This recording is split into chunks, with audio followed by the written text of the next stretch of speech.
আরজিকরে তরুণী চিকিৎসককে ধর্ষণ খুন আর সেই খুনে ফাঁসির দাবি তৃণমূল নেত্রী মমতা বন্দ্যোপাধ্যায়। তাই পথে প্রতিবাদ তৃণমূল নেত্রী মমতা বন্দ্যোপাধ্যায়।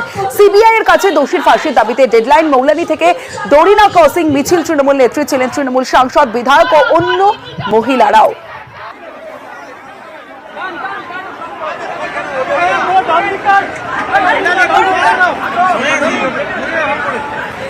দোষীদের শাস্তি হোক এবং এমন শাস্তি হোক, শাস্তি মানে ফাঁসি হোক।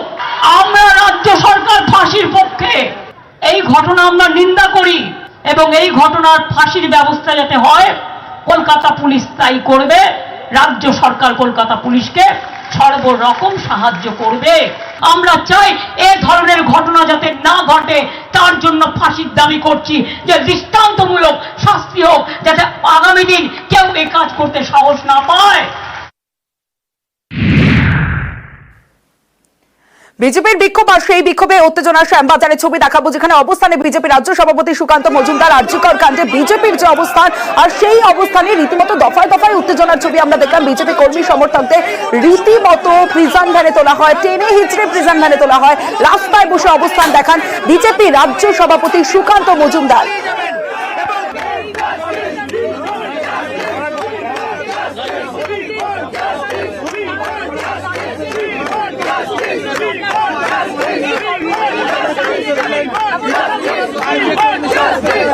पुलिस मंत्री पद तक चाहे, पुलिस मंत्री पद तक चाहे।